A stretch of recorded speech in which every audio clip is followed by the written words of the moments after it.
you create leaders, and that's leverage, and it's residual income and wealth building. And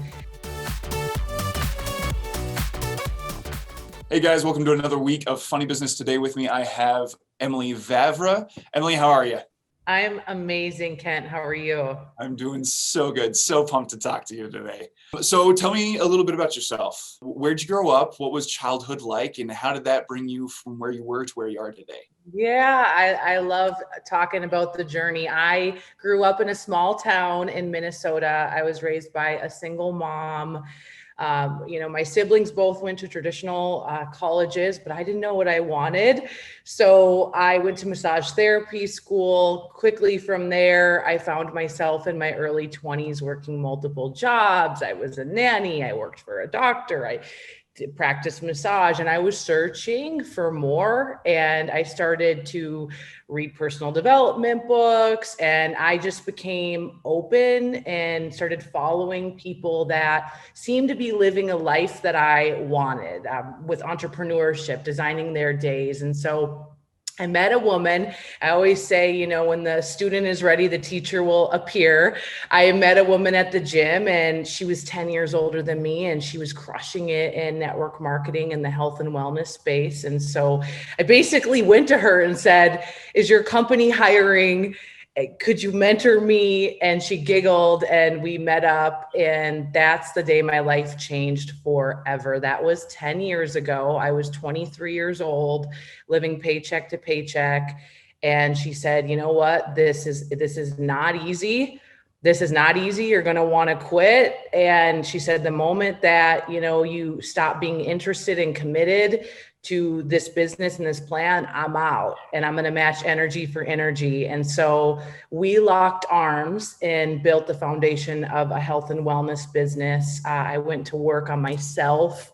I, didn't buy anything new for a few years. I had an old desk, made a vision board, wrote myself out a check for $1 million, and literally went to work on the skills of sales, of talking to people, all the things. And I became a millionaire by the time I was 26 with my company. And, ever since then, I've just been building teams, building people, and, just trying to get better every single day and making such a large impact. And now, this was once on my vision board. I live on the Pacific Ocean. And yeah, I'm having a whole lot of fun doing it. So that's a little bit of my story. So you talked about, you found the mentor, but what specific skills and what insights did you pick up from your mentor that maybe somebody in a similar business could apply, or maybe a completely different business?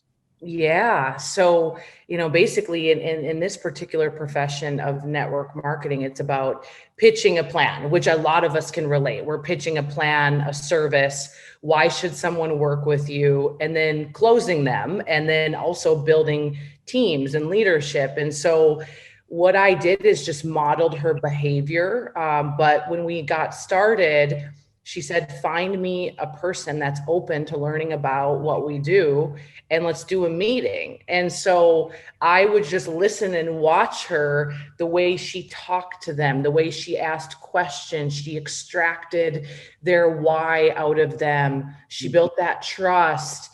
And then she presented what we were selling. And then she presented the vision, and then closed them and took them on a journey. And, that's why we have great retention and all the principles of business that I learned. And, so I would model her behavior, and then eventually I would do it. And that even translated into, now I'm also a speaker. I speak all over the world. And, at first, I was so scared, just like most people. Public speaking is like, oh my gosh. But I realized the person at the front of the room is usually making the most impact. They're usually making the most impact. They're making the most money. And I need to get up there. Even though I really didn't want to, I knew I needed to. And so I also modeled her behavior in that way. And, I said, "Hey, can I introduce you at the event?" And I started in little bite-sized ways. I started to get in there. And that's where I feel like I grew a lot faster, because I didn't just study material, Kent. I applied it. Even though I looked like a hot mess, even though I stumbled over my words. And so that's what I've continued to do now, even since the pandemic. Like, I have done TV now, and I'd never done that before, but it's because I found people that have done it before, and I've thrown myself into the arena knowing that's the only way that I will ever improve or learn a new skill. You were talking about ideas of leadership, and this is actually something that's interested me a lot over the last couple of months. If you had to boil down good leadership to 2 or 3 principles, what does that mean to you? You know, it truly is, leadership is influence. Nothing more, nothing less. I mean, my friend John C. Maxwell says that all the time, but it's so true. The person that has the most influence, they're going to be the bigger leader in the room. They're going to be the person that somebody takes advice from, for sure. But I also believe, and this is how I've built my whole organization, is leadership is your example. I mean, all day long, I can stand at the front of a room, at a podium, on a Zoom, whatever, and just preach to people, this is what we need to do. But when they actually see me doing it, that builds so much more credibility, so much more trust, and not even just in the day-to-day of selling things and making it rain, so to speak, how I live my life. And the principles I live my life on, and my values and things like that. And, I think leadership is all about example. Absolutely, in all areas of your life. And are you worth following? Are you worth modeling, Okay, so what were some of your biggest business mistakes in those 10 years, and what did you learn from them? Yeah, one mistake that stands out to me, once I started rocking and rolling in the business, making some really good money, I didn't take as much time to have quiet time. And now I've learned that the introspection, having meditation, prayer, really thinking about my next steps, really thinking about how am I operating in my business? How is everything going? Like, you need space to create more and to make, I believe, smarter decisions. And when I started to roll in the business, create momentum, which is very hard to do in any business, everything got busy, and I said yes to everything, and I became very reactionary. And there was just one example where someone came to me and they were like, I want to mentor you. You could do this, that, and the other. It costs this much money, like a crazy amount of money. And instead of me doing my due diligence and stepping back and saying, is this my ego, like wanting to do this? Or does this even make sense for my overall life mission? I just wrote him a check and trusted him. And he ended up being a total flake and not somebody who could guide me. He had, and I should have known better, but I should have looked at testimonies. I didn't do that. And so it was just like, what just happened? And it ended up being like, he was an unstable person, and I thought he could get me to another level anyway. So that's a huge mistake for sure. And I think I kind of tied 2 in there, is definitely, not having enough time and space, not creating that boundaries for sure early on in my business. And I learned that the hard way, but I'm so happy I did, because now I value it so much and it's a priority. So in life, it doesn't matter how successful you are, there always seems to be somebody out there who's doing something better than you. And I love the phrase that good artists create on their own, or they borrow, but great artists steal. So what did you steal from somebody else out there, and how did you make it your own for your business? Yeah, it's so beautiful. It's so true. What I did and continue to do, I would lay in bed at night and watch YouTubes, and I would watch Tony Robbins speaking and how he does interventions with people, and just the personal development stuff, John Maxwell, John Assaraf. I mean, I could go on and on with all these people, and Oprah. I mean, my gosh, I love their mentorship. But what I would do is just take their wisdom and put my own spin on it. And, that's why I believe stillness is so important, and meditating and praying and asking and receiving, and because it's all inside of us, and you don't need to copy somebody else. You can take principles of what they're teaching and you can put it into your own business or into your own ideology or whatever. And so that's what I've done over and over again. I try to model successful people, but they're also just people. Yeah. And, they make mistakes just like we make mistakes. And, that's what I've really learned from all that, and to not put people on pedestals. Like, I admire them and their ideas, and, I see what works, but also know that the world changes really fast. And maybe a way that someone built a business, in the year 2000 is not going to ride in 2021. And so it's like, always looking at what they did and then extracting things from it for sure. But I am so grateful for anybody I love entrepreneurs because they're just trying to make it happen. And typically, if they're in it for the right reasons, like they just want to get their mission and product or service out there. And I just think it's so inspiring. I could be around entrepreneurs all day because they just are go-getters, and that kind of energy and frequency is like what I appreciate. You mentioned like Tony Robbins and a couple other people that you like to watch on YouTube. Who would be like your top 5 people that you love either watching or reading their books? Okay, so Tony for sure. And I've actually shared the stage with him, had my own intervention with him. I love him. John Maxwell. And for me, I started leading teams and I'm like, oh my gosh, like I just kind of gotten thrown into the whole leadership world. Then Erwin McManus, he's actually my pastor here in LA, but he teaches principles throughout. I mean, he's amazing. I follow him. Shailene Johnson is really a great female entrepreneur. She teaches a lot of like social media and just smart success for sure.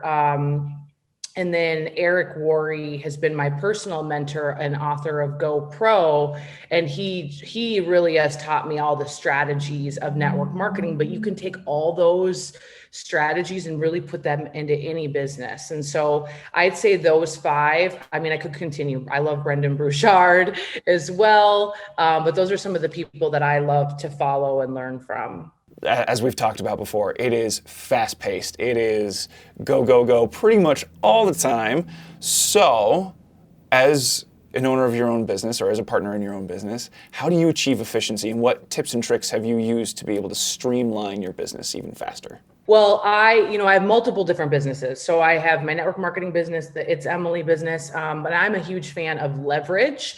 And that's why I love the profession of network marketing, because you create leaders, and that's leverage, and it's residual income and wealth building. And I think it's a beautiful model for those that embrace it. And so for sure, different models. And I have different, subscriptions, and now I have programs that, someone last night purchased it in Indonesia and I was sleeping, you know what I'm saying? Like, that's leverage. But when it comes to day-to-day operations, I am a huge fan of studying my calendar and really planning everything. And I know that seems so elementary, for sure. And I actually was just speaking with Dave Meltzer, who is so amazing. He wrote the book, The Playbook, and he does this as well. But I study it, and I study what are the calls that I have, what's going to move the needle, what makes 0 sense, what is 60 minutes on my calendar that could really be 30 minutes on my calendar. Let's be honest. I also, really am huge on having a plan and a vision. And so every single year, of course, but then into quarters, into months, I am like, what in the heck are you working on? What 1 to 2 things are we going to move forward this month? And then I reverse engineer that, and I break it down into 3 IPAs, income producing activities a day, that must happen for me to get closer to that goal. And sometimes I fall short, of course, but I make sure that it is in the day. So that way, at least if I'm going towards that 1 to 2 goals, that I can put that in my day. And then also, just as important, I plan in the fun. I plan in living my life. I plan in networking and all the things that are so important for entrepreneurs.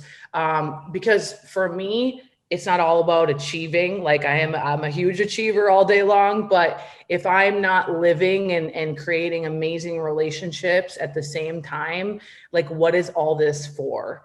You know? And so, time efficiency, study that calendar, like Sunday night. I am on it, and I have my assistants on it, and I make sure that, you know, like we all should, but I think if we could get more clear on it is, does this make sense? How much time is being wasted? And then energy cost. If something is going to drain my energy, I usually just take it off my calendar. There's certain things that I have to do, but I try to operate in my zone of genius most of the time.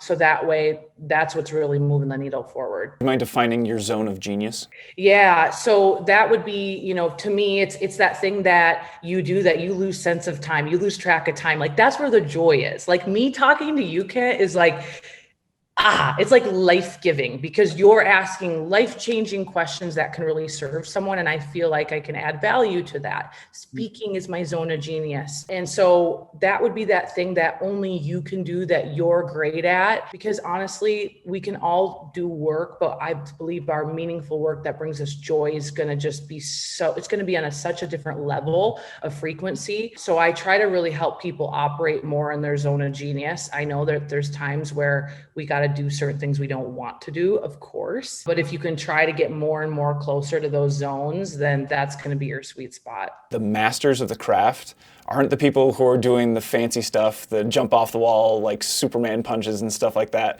They're the ones who master the basics. If they understand the fundamentals more than anyone else, they're going to win. That's so true. So true. I love that in business, it's going to be the same thing. If you understand the fundamentals, you're going to succeed in business. Yeah. And master the mundane. And that's the thing I always tell people. Like, I have done thousands of meetings, and the format is the same. But I'm like, are you willing to do that many meetings? Because it does get boring. It can get boring. But when you master it, you become skilled at it. And that's when, you know, Malcolm Gladwell talks about the 10,000 hours. That's when you become really good. And most people just don't want, first, they don't want to be seen starting out at the bottom if you have no idea how to do it or fight or whatever. But once you can find it and get that rhythm, like, that's when you go pro. So how long did it take you to feel like you were a pro? Everybody has like the imposter syndrome. When did you finally embrace where you were? 3.5 years into my business. But I want to be sure you understand, I was working it every single day, day and night, all in commitment, studying the craft, surrounding myself with people that were 10 steps ahead of me, 10 years older than me, 20 years older than me, said no to a lot of things. You know, in my early 20s, like I wasn't somebody who still is not someone who drinks or does things like that, because I wanted to condense time frame and my time, you know what I mean? And so you know, it's a law of sacrifice. I was willing to give up, to go up. And so I think year 3 is when I was like, okay, we are good. Yeah, I think that's something that a lot of people struggle with, is just imposter syndrome. Like they know that they're good, they know that they're an expert, and they feel like they have to tell other people that they're an expert. But you can just hold off and say, you know what? These are the things you need to do. And if you don't tell people why you're the expert, and they just know that you are because of your influence, like what you were talking about, I think that's a really great place to be on in life. And I can definitely tell that that's where you are. Yeah, thank you. Yeah, imposter syndrome is it's everybody has it. Even my mentors have it, even every level. And that's why it's so important to spend time with whatever you believe, the higher power. Because when you realize like there's only one you, and you know so much, and there's so much inside of you that you can give, you stop comparing yourself. Because we know that comparison is the thief of joy, and we see appreciation and beauty in other people, and we stop comparing ourselves to other people. And man, it's real. It's real. And it happens to me too. So. Okay. What is the biggest challenge that you've experienced in your field to date? Wow. This is going to be so authentic. Of course, having a business partner that I thought I trusted, they tried to steal and stab me in the back. And it was almost like you just put your head down and you're serving and you think everybody's just kind of just rowing in the same direction. And you just like wake up and find something out. And I think it wasn't even the business thing. It was just the painfulness of like, why couldn't you just tell me? Or, and that's the real stuff that I don't think a lot of people talk about, Kent. Like, I don't think people talk about how you deal with drama or conflict resolution or whatever.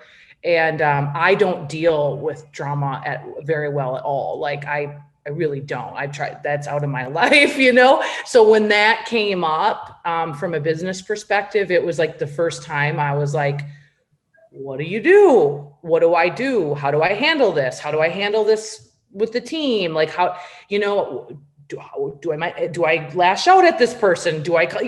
So that was one of the most difficult things that I've dealt with. But now I've learned a whole heck of a lot, and everything happens for a reason, and it's not happening to you, it's happening for you. So it just totally changed my perspective. It changed the way I operate, and I'm all in all, I can say now, grateful for it.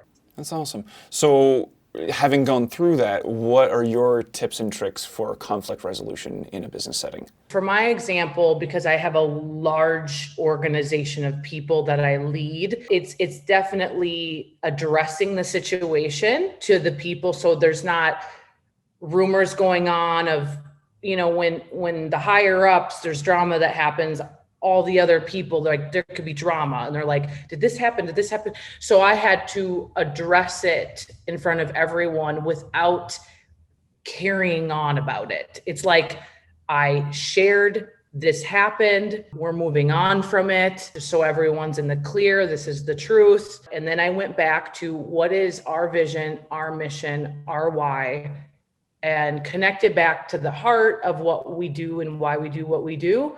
So people could remember why they're even here in the first place, and not be, people love drama. So I didn't, I needed to bring them back. So I definitely learned that, addressing it, and then just not focusing on it, and, blocking them on social media. Like, you don't need anything that takes your energy or takes you out of a peak state or makes you feel icky.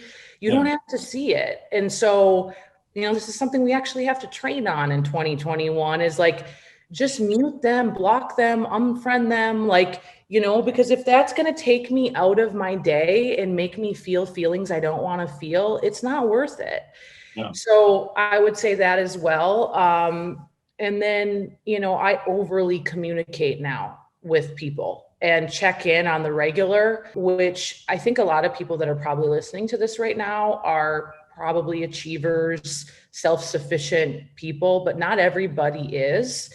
And you need to check in with people on your team, and, not in a group setting, but even one-off. So I'll just voice text people and just say, how are you? I'm just checking in. So I can make sure that I am having those relationships as well, and building that trust and making sure that the team is okay. People really excel when they feel like they're being cared about in the business. They are willing to give you more. They're willing to give you even better efforts. And it's not like you're doing it manipulatively, like if you're having those genuine conversations. But I can think of a couple of good bosses that I've had that made me feel genuinely cared for, versus the bosses that made me feel like a cog in the machine. And I'm just like, oof, it's a tough road to toe, especially when you feel like there's so much efficiency that you have to achieve as a business owner, as an entrepreneur. Yeah. It's easy to let all the things that you have to do get in the way of the people that need to be cared for. So I love that you put an emphasis on that. That's so great. Okay, so what do you love the best about what you do? Oh, definitely the transformations, the stories, the testimonies. I mean, people ask me all the time, like, why are you continuing to like work so hard and build businesses and do all that you do? And it's the stories. You know, last week there was a woman on my team who her son is an addict and her family, they're going through it. And, you know, she just shared her transformation as a woman and being able to bring in an income for her family. And that is the juice for me. That is it. I mean, I'm even preparing to do a big speaking engagement next month. And as I write it, I'm thinking of that person that is like sitting in the Midwest, sitting wherever, and they're like doubting themselves. And, you know, I need to speak to her. I need to speak to him and speak life into them. And, you know, that's what I love is after I put a presentation together, a speech together, I love the feedback from it of, you know, I want to learn, like, what did they learn? What did they feel? You know, what are they going to do different in their life? Because I'm all about transformation. And that's the juice for me. Like at the end of the day, I can't take any of this with me, but I can definitely leave a legacy and teach others how to live life by design rather than by default. And to me, that is like what it is about, is just creating a legacy. So how do you stay up to date in your industry? Continuous improvement for sure. And taking personal responsibility for myself every single day, just getting a little bit better. Definitely plugging into a couple industry leaders and going, I'm actually usually speaking at their events now, but, you know, reading material like the DSA, the Direct Selling Association, for sure. But then also doing the basics of the business keeps me relevant. So just like we were saying, mastering the mundane, by me staying on the ground, talking to the consumer and seeing what their buying experiences, their pain points are, it keeps me relevant. And that's how I get a pulse on the world. And then just talking to people, you know, during this past year, it's like I jump on, you know, with a man that I mentor in the Netherlands, and I'm like, how's it going there? And then my group in Canada, how's it going there? It's completely different, you know, group here in Southern California. And so it's talking to people is how you stay relevant. But from an industry perspective, usually like, you know, the methods, you know, change, but the how you do certain things stay the same. So like with the digital space, it may change. Instagram changes on the daily, right? The way you do certain things. And so it's just kind of studying who's good at these certain things and then getting a little insight. But at the same time, I think just staying close to who's ever leading your industry. And, you know, I don't have time all day to like sit and go down the rabbit hole with all this stuff, but if you're in it, you'll know, you know. Who is your ideal client and where should they go in order to find out more about you to be able to work with you? Yeah, I would say my ideal client is honestly anyone who is ambitious, hungry. You're at the edge, like you're ready to cannonball into the pool. You just don't know the how. And I want to help you become more confident. I want to help you have more grace, more prestige in what you do so you can become a person of excellence. I want to help you live in your zone of genius and really give you the day-to-day that I've done to build what I've built and the principles that I've done. My ideal client is somebody who's looking for more, and you're looking for that guidance and mentorship. And if you want to dive in more on that, you can go to the ItsEmilyMethod.com or connect with me on Instagram and send me a message at ItsEmily and, you know, see what I'm all about and if we'd be a good match. Well, Emily, thank you so much for your time. And for those of you watching at home, thanks for tuning in this week. Make sure to like and subscribe and make sure to share with a friend. All right, see you next week. Want to learn the tricks of our trade? We have them all laid out in our courses on Harmon Brothers University. This isn't surface level stuff here. This is our entire playbook, all our secrets laid out in full. The same training we give our own employees. You'll find courses on ad buying, writing video scripts to sell your product or service, creating the kind of large production ads we're known for, even making short ads using nothing but your cell phone. If you're looking to use video marketing to take your business to the next level, Harmon Brothers University has the course for you. Our students have seen incredible growth in their businesses by implementing what they learned in our courses. Take these reviews as living proof. We've now got multiple campaigns that are in the millions of views and in the multiple millions of dollars in sales. Within a week, we're close to 10 million views, over $1 million in sales, and most impressively, we've covered 100% of the production costs in the first 24 hours of releasing it. We saw immediate results. Sales went up 10x the first day. The first video we did is over 30 million views, the most customers that we've ever acquired in a single month. I think we had about 26,000 new customers. Go to HarmonBrothersUniversity.com to start accelerating your business's growth with video.